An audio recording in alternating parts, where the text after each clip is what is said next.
Bueno, buenos días, tengan todos profesores y compañeros. Ya son las 8, vamos a dar inicio a la sesión clínica del día de hoy de alergias, titulada Asma bronquial y beta bloqueadores. Agradezco por la asesoría en esta presentación de la doctora Alejandra Macías. Mi nombre es Raquel López, soy residente de primer año de alergología e inmunología clínica. Vamos a empezar un poco con los datos o la ficha de identificación de esta paciente, cuyo nombre, sus siglas son LNCH, tiene 33 años, de sexo femenino.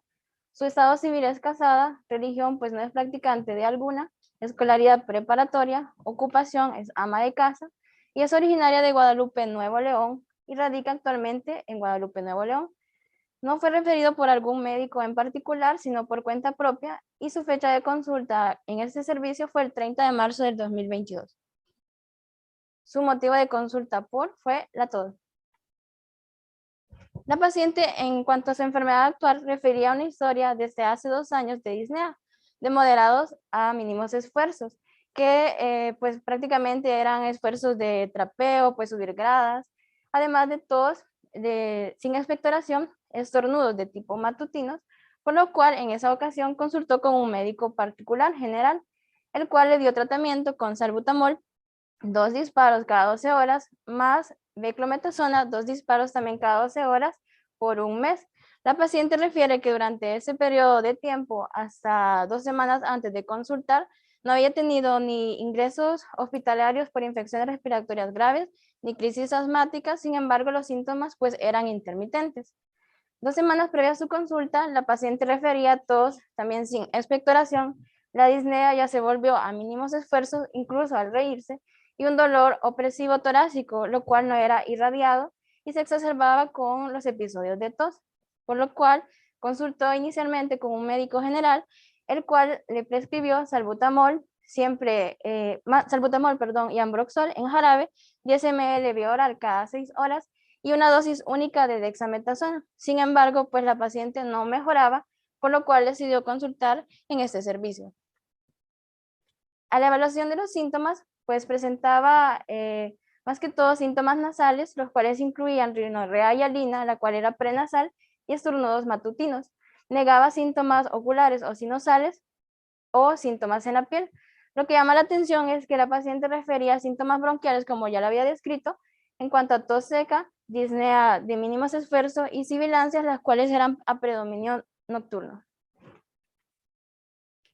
En cuanto a una relación causal, pues al momento de la presentación del cuadro clínico actual, pues no la relacionaba en sí a una relación causal, sin embargo, sus episodios previos sí eran relacionados a la exposición pues al polvo dentro del hogar y la presencia de cambios de clima en cuanto a las relaciones causales de extramuros.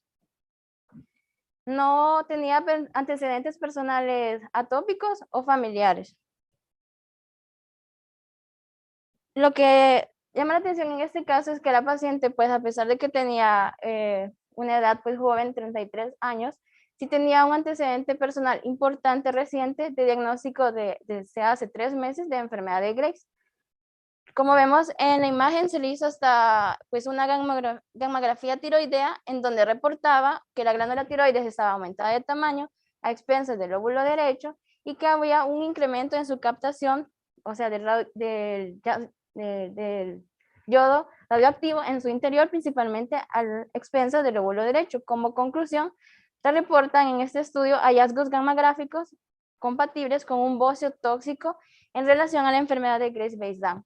Los datos en los parámetros de los laboratorios, como vemos, la TSH está casi que prácticamente suprimida, con un nivel menor de 0.05 millones de unidades internacionales por ml. Sin embargo, los valores de T4 libre pues estaban normales.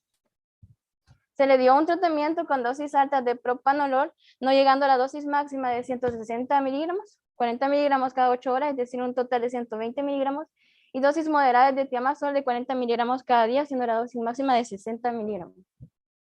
Entre los antecedentes heredados familiares, pues fueron interrogados y negados.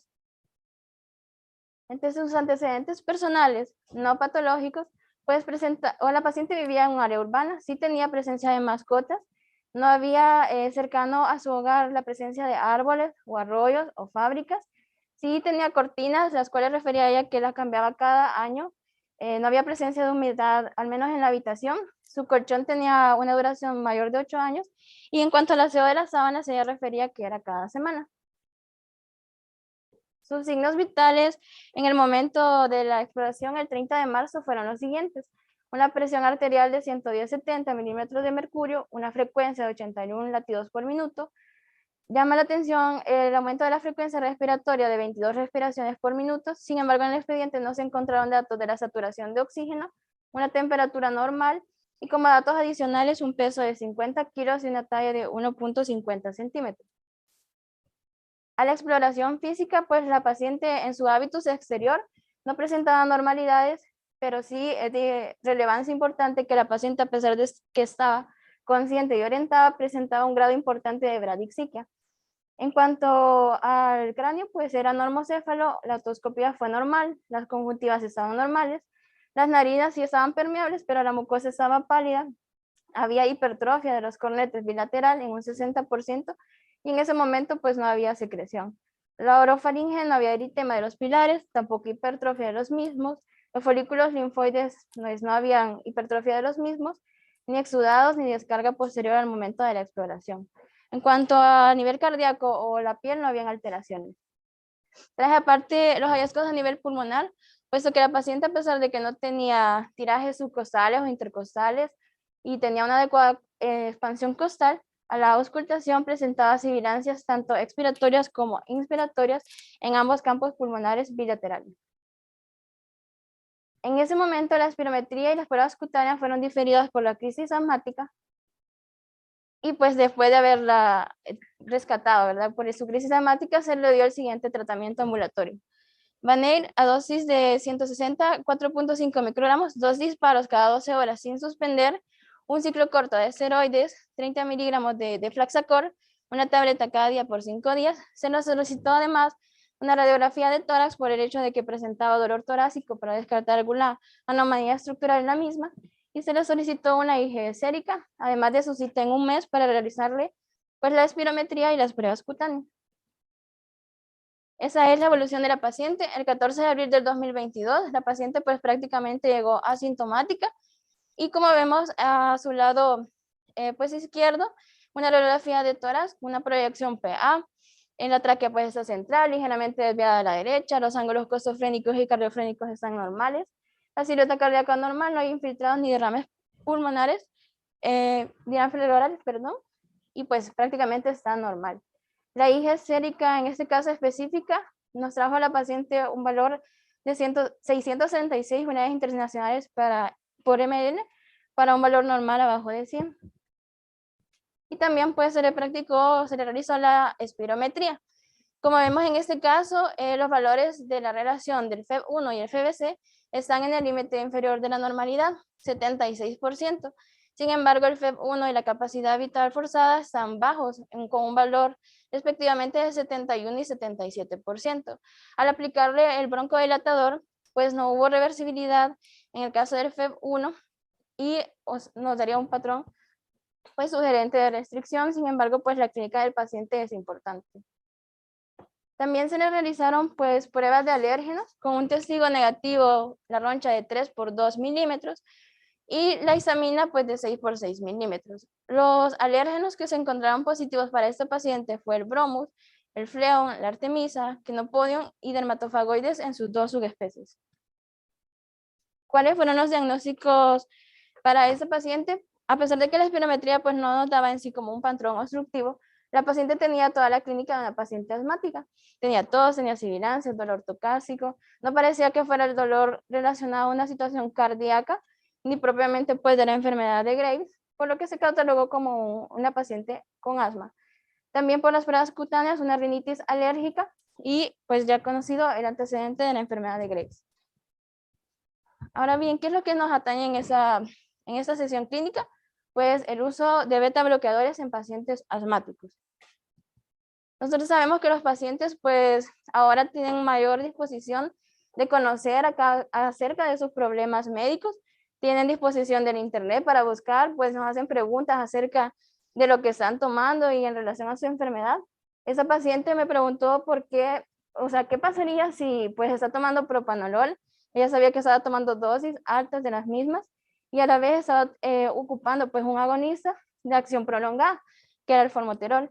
¿Le podía pasar algo? O sea, había mecanismos contradictorios. Eso es lo que vamos a ver, averiguar en esta sesión. Los objetivos, pues evaluar los efectos que puede tener la administración de beta bloqueadores, tanto cardioselectivos como no selectivos, en los pacientes asmáticos. En cuanto a cambios en las pruebas de función respiratoria, si hay exacerbaciones agudas de la enfermedad y sus sintomatologías asociadas, la frecuencia del uso de medicamentos de rescate y la necesidad de utilizar un servicio de urgencias, así como la frecuencia de hospitalizaciones.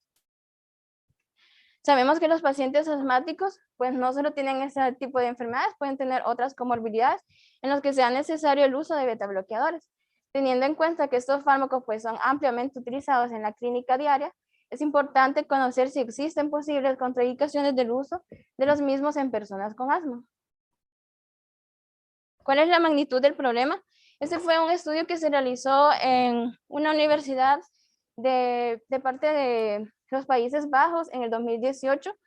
Fueron reclutados los pacientes de julio hasta febrero del 2017 y su pregunta era ¿por qué razón se recetan los medicamentos bloqueadores beta no selectivos en pacientes con asma y EPOC? Principalmente las consideraciones que tenían los prescriptores y los farmacéuticos para darla. ¿Es acaso que no sabían que hay un mecanismo contradictorio en estos dos tipos de fármacos junto con los agonistas beta-adrenérgicos? ¿O es que no conocían pues los efectos de esos? ¿O simplemente no le tomaron atención? ¿O no había disponibilidad de los medicamentos? ¿Cuáles fueron los hallazgos? Pues prácticamente se identificaron a 827 pacientes con asma y EPOC con uso de bloqueadores beta no selectivos. De estos se seleccionaron y entrevistaron 153 prescriptores de bloqueadores beta no selectivos. Entre estos habían oftalmólogos, habían cardiólogos, médicos generales y de otras especialidades. 107 prescriptores sí conocían la interacción entre el fármaco y la enfermedad del asma o EPOC al iniciar el beta bloqueador no selectivo y 46 no conocía que había interacción entre los mismos. De estos 107 prescriptores, 40 de ellos no consideraron relevante la contraindicación a pesar pues de la evidencia extensa que hay sobre el uso de los mismos. Antes de entrar propiamente pues a los artículos que traigo relacionados a este tema, es importante que conozcamos cómo es la fisiología normal de un receptor adrenérgico beta. Tenemos tres tipos de receptores, el receptor beta 1, beta 2 y beta 3. En el caso del receptor beta 1, ¿dónde lo vamos a encontrar? Como vemos en la imagen, pues se encuentran los miocardiocitos, en los adipocitos, en las células granulares del sistema yuxtaglomerular y también en los pinealocitos. ¿Y cuáles van a hacer la acción al estimular al receptor beta 1? Pues prácticamente como lo pongo en esa gráfica es estimulante. En el corazón tiene un efecto cronotrópico e inotrópico positivo. En los adipocitos va a aumentar el catabolismo, es decir, la lipólisis. En el sistema yuxtaglomerular libera la renina y a nivel del sistema nervioso central, pues la liberación de melatonina. En cuanto al receptor beta 2, quiero que piensen cuando hacemos ejercicio necesitamos la vasodilatación, necesitamos pues aumentar la respiración. Entonces los receptores beta 2 son relajantes. Relajantes en el músculo liso vascular, en el músculo liso bronquial, en el llenado vesical, en el músculo detrusor, en el músculo uterino, en el músculo también intestinal, disminuyendo el peristaltismo. Y en el caso del hígado, pues aumenta la glucogenólisis y también la síntesis y secreción de insulina a nivel del páncreas. Y los beta 3, pues estos son receptores que no se encuentran como en mayor cuantía, sin embargo, pues lo podemos encontrar en los adipocitos generando lipólisis. Aquí a un lado de la diapositiva lo que podemos ver es cómo funciona el receptor adrenérgico de tipo beta. Como vemos aquí, es una membrana pues plasmática e incrustada en ella, que es el dibujito verde, pues es el receptor beta 2. Cuando llega una molécula agonista, o sea, cuando activa a este receptor beta, como vemos está acoplado a una proteína G. La proteína G es estimulante y a su vez hay una subunidad alfa. Cuando llega el mecanismo agonista se libera GDP y fija lo que es la GTP. Esta subunidad alfa, como vemos aquí abajo, va a viajar a través de la membrana y va a activar a una enzima denominada ciclasa de adenilato o adenilato ciclasa, la cual, como su nombre lo indica, va a ciclar el ATP. Y cuando se cicla el ATP, pues va a liberar el AMP cíclico. ¿Y qué es lo que va a pasar en las fibras del músculo liso respiratorio. Como vemos en esta imagen, pues no hay como muchas variaciones en cuanto a otro tipo de receptor que se encuentre en algún otro tipo de, ya sea de órgano o tejido. Sin embargo, en el músculo liso respiratorio van a ocurrir dos situaciones. Aparte de que se activa el AMP cíclico, este a su vez va a activar a la proteína quinasa, que es esta. ¿Y qué es lo que va a hacer a nivel del músculo liso bronquial? Activar los conductos de potasio que son activados por calcio. Como vemos aquí, hay liberación de potasio. Y si hay liberación de potasio, pues entonces hay una broncodilatación de los mismos.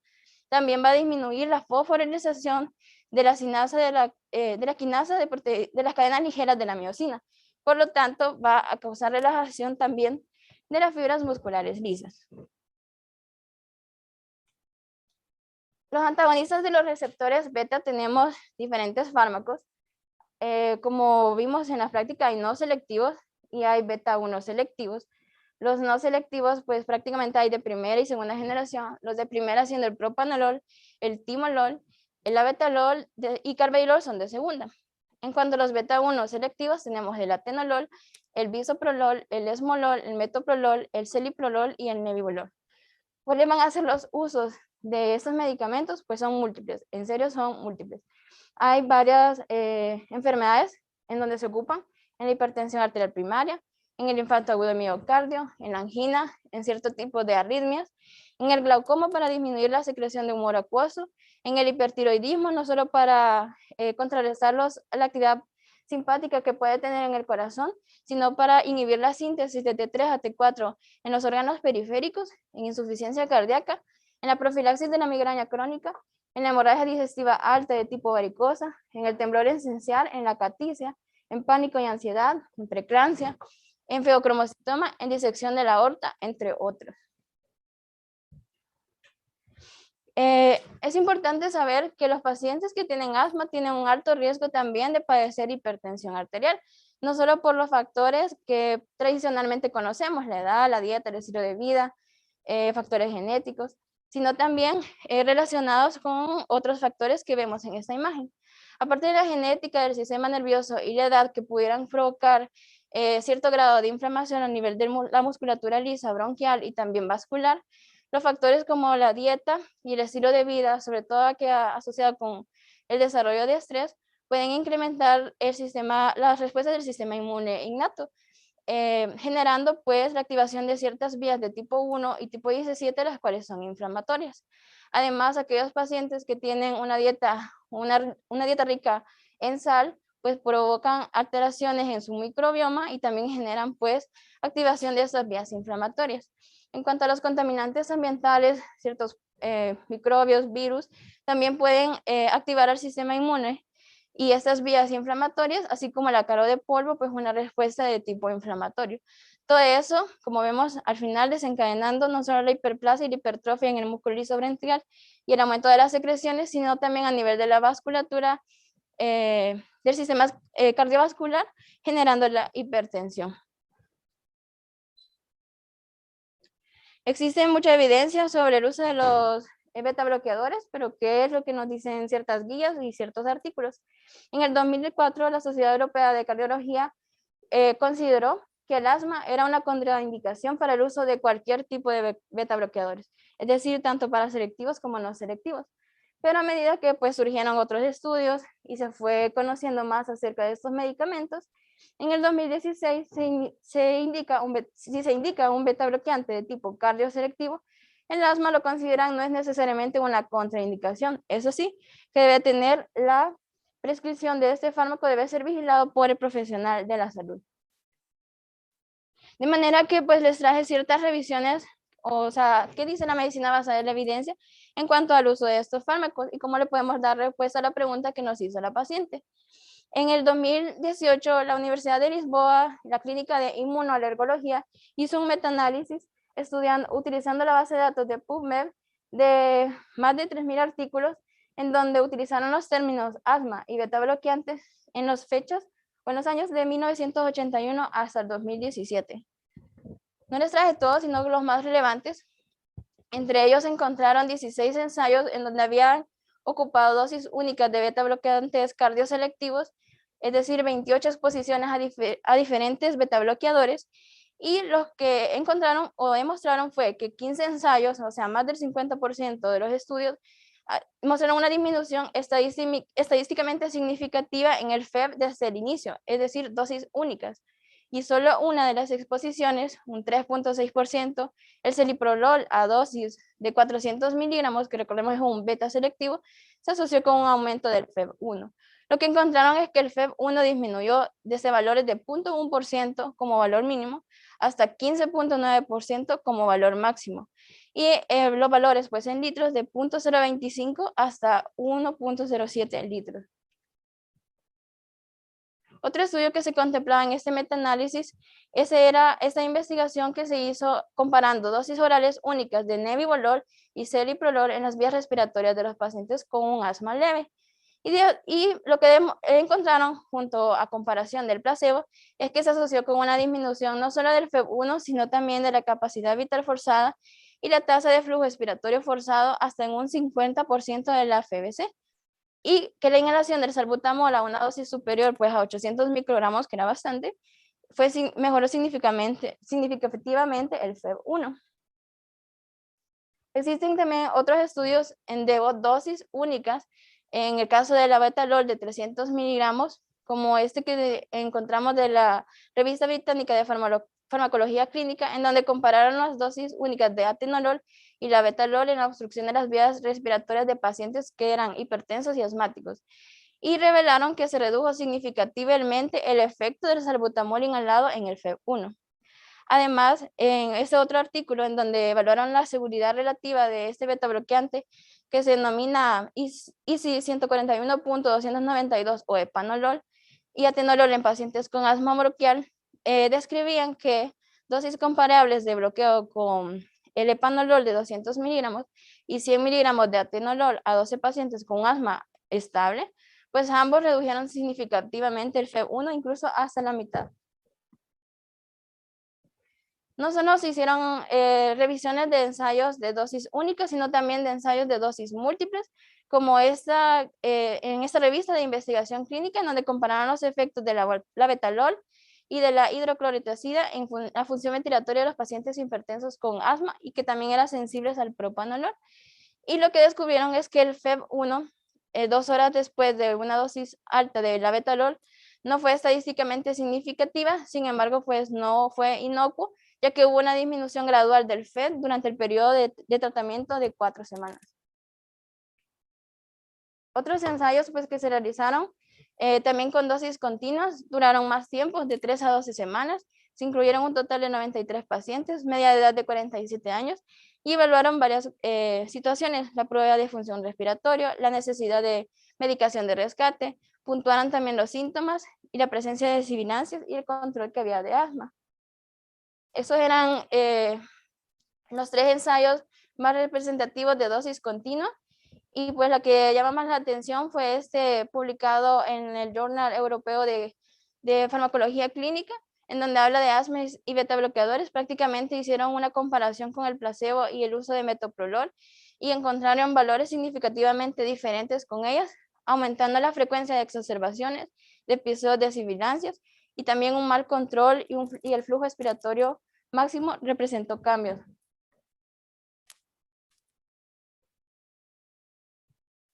Tras este estudio de casos y controles, porque se evaluaron prácticamente 35.502 pacientes con asma y enfermedad cardiovascular, les administraron beta bloqueantes tanto cardioselectivos como no selectivos, y en cuanto a los cardioselectivos, pues no encontraron como exacerbaciones o un riesgo significativo de riesgo de exacerbación de asma moderado o grave, independientemente de su uso en cuanto a tiempo y a la dosis. En cuanto a los beta bloqueantes no selectivos, esos sí encontraron que aumentaban el riesgo de exacerbación de moderada del asma, incluso con dosis medias bajas, y de exacerbaciones de moderadas a graves cuando se utilizaban crónicamente en dosis altas. También existen en este metaanálisis 3 ensayos, fueron uno de cohorte y 2 ensayos clínicos aleatorizados doble ciego. Uno de ellos se hicieron la pregunta en esa mini revisión si los beta bloqueantes tópicos en pacientes asmáticos era seguro. Normalmente, pues, uno creería que siendo tópico, pues, no le va a causar nada, o sea, una mínima dosis. Pero en realidad, o sea, es todo lo contrario. En este estudio de Israel, desde 2001 hasta 2003, tuvieron acceso a 693 pacientes. Se les evaluó el agente comúnmente utilizado, pues, en el glaucoma, el timolol, que no es selectivo, y también un cardioselectivo, que es el betaxolol, en pacientes que tenían asma y EPOC. Y lo que concluyeron que en relación con otros fármacos no beta bloqueantes, como el betaxolol, en el tratamiento, pues, del glaucoma, tanto el timolol como el betaxolol aumentaron la estancia hospitalaria desde 20.7 días a 23 días, respectivamente, y la frecuencia de la visita de urgencias de 6.1 a 7.3 días. También en ese estudio, pues, revisaron este tipo de el abuteramino fenoxipropanolol acetato, que también, pues, es de manera tópica que se utiliza en el glaucoma, y evidenciaron que habían reducciones dependientes de la dosis en FEV1 con una media de 23%, así como los síntomas respiratorios adversos ocurrieron en todos los pacientes, cuales fueron taquipnea, disnea, tos, con el uso de timolol. La discusión o la idea original, pues, que nos lleva a esta sesión clínica es: los beta bloqueadores tienen efectos pulmonares adversos que se relacionan con el bloqueo de los receptores beta 2 en el músculo liso bronquial. Es solo por altas dosis, como vimos, no, ¿verdad? Incluso dosis únicas pudieran hacer en el paciente disminución en la función del FEV1 y también en la presencia, pues, de reacciones adversas respiratorias graves. Tenemos como discusión, primero, que los beta bloqueadores no selectivos disminuyen el FEV1 incluso a dosis únicas. También disminuyen la respuesta de broncodilatadora que tiene el agonista beta 2. Hay un mayor riesgo de efectos adversos en el asma y mayor riesgo de exacerbaciones, por lo que a partir del 2014 se recomienda evitar los beta bloqueadores no selectivos en pacientes asmáticos. En cuanto a los beta bloqueadores selectivos, estos sí disminuyen el FEV1, como vimos en los estudios, pero a mínima dosis, sobre todo dosis única, y pues no tienen o no alteran la respuesta broncodilatadora del agonista beta 2, incluso con tratamiento continuo, y tampoco se asociaron con un aumento en los síntomas respiratorios o el uso de inhaladores de rescate.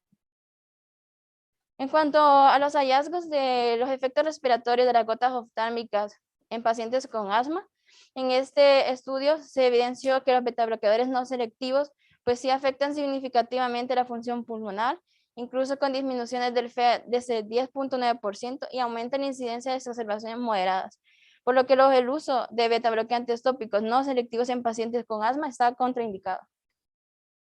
La posible explicación de que haya una mayor evidencia de efectos adversos graves con el uso de timolol prácticamente tiene que ver con la mayor absorción del fármaco, que no tiene un metabolismo de primer paso, por lo tanto pasa a la circulación sistémica y genera pues efectos similares a los que tendría, por ejemplo, el uso de propanolol endovenoso. Este otro estudio del Journal de Respirology, la respuesta del salbutamol se ve afectada durante el tratamiento cardioselectivo con beta bloqueadores beta 1 en pacientes con asma.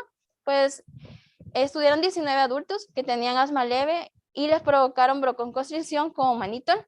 La respuesta broncodilatadora al salbutamol no fue inferior durante el tratamiento regular con el uso de un beta bloqueador cardioselectivo, en este caso bisoprolol, en comparación del placebo, por lo que el bisoprolol puede ser seguro para utilizar en pacientes con asma. Este otro estudio demostró que el timolol oral y la infusión de propanolol, siendo eso pues los más comúnmente utilizados en la práctica, sí se asociaron con el riesgo de desarrollar ataques de asma en pacientes con o sin este antecedente, y alternativamente pues otros betabloqueadores que eran más selectivos, incluyendo la infusión de sotalol, estaban asociados con una menor incidencia de exacerbaciones del asma. En esa otra revisión de expertos de medicina respiratoria, betabloqueantes en el asma, mito o realidad, pues nos dan ciertas recomendaciones, las cuales son prácticas, que debemos de tener presente cuando estamos tratando a un paciente que esté utilizando este tipo de medicamentos o bien padezca de hipertensión y su principal pues, manejo sea con betabloqueadores. Primero, que los betabloqueadores no selectivos, como hemos venido repitiendo en esta presentación, están contraindicados en los pacientes con asma. Si es necesario administrar un beta bloqueador en estos pacientes, se puede utilizar un beta bloqueador selectivo. Sin embargo, hay varias condiciones. Primero, que pues la presencia de actividad simpaticomimética intrínseca genere un mayor beneficio que un riesgo. El inicio debe de ser bajo estrecha supervisión médica por un especialista, idealmente pues ya sea un internista o un cardiólogo. El tratamiento debe iniciarse con dosis bajas y se recomienda de que debe titularse de forma ascendente. Y para los pacientes que tienen un asma grave, pues hay que tener precaución. La primera dosis incluso administrar se puede administrar incluso estando el paciente en hospitalización para lograr un mejor seguimiento del mismo, alrededor de 24 horas. Ahora también traje este estudio porque me pareció interesante. Existe una paradoja del uso de beta bloqueadores como tratamiento del asma. En realidad, pues este es un estudio que se está realizando en murinos, es del 2007, y ellos plantean que la exposición crónica o el consumo crónico de beta bloqueantes puede atenuar la inflamación y el contenido de mucina en las vías respiratorias. Pero como les explico, solo es un estudio que se ha hecho apenas en asmas murinos, y una de las razones por el cual ellos consideran que podría tener un posible efecto es que podría disminuir la expresión de los adrenoreceptores betas con las dosis crónicas de estos medicamentos, contrastando así la disminución de los mismos. Ahora, volviendo a nuestra paciente, la paciente tiene propanolol dosis altas. El propanolol no se le dio para disminuir la actividad simpática, es decir, la taquicardia, se le dio para disminuir la síntesis de T3 a T4. La paciente tenía un TSH suprimido, entonces nosotros pues no le vamos a realizar pues la modificación del propanolol, pero sí tenemos que saber que podemos referir a estos pacientes y sugerirles a los demás especialistas pues ya sea un cambio del medicamento por propanolol a uno más cardioselectivo, si es para el uso de actividad, simpática, y en este caso, pues en esta paciente, a mi opinión, lo más recomendable pues era aumentarle la dosis de tiamazol o esperar las 4 semanas pues en que va a tener efecto el uso del medicamento de imidazol. La paciente pues se refirió a endocrinología, se le dejaron siempre el Valneir dosis medias y se le inició en inmunoterapia subcutánea según los hallazgos de las pruebas de alérgenos. La paciente pues tuvo contacto con ella, sí fue al endocrinólogo, le suspendieron el propanolol y pues le dejaron la dosis altas de tiamazol, o sea, 60 miligramos. Como conclusiones personales, los pacientes con asma pueden sufrir múltiples comorbilidades, como vimos, que requieren el uso de los beta bloqueadores, por lo que conocer su mecanismo de acción, sus efectos sobre el aparato respiratorio, su función pulmonar y indicaciones y contraindicaciones de estos fármacos es primordial. Múltiples estudios, como vimos, señalan que los beta bloqueadores cardioselectivos, a pesar de que no son inocuos, en los pacientes con asma son la opción preferible si ameritan ser prescritos. No solo los beta bloqueadores orales tienen efectos sobre la función pulmonar, como vimos también los tópicos tienen efectos adversos en las vías respiratorias de estos pacientes, como el uso de ellos en pacientes con glaucoma y asma. El manejo de pacientes con asma y otras comorbilidades pues debe de ser multidisciplinario, en donde deben de participar no solo nosotros como alergólogos, sino también cardiólogos, endocrinólogos, médicos generales, oftalmólogos, medicina interna, entre otros. Muchas gracias.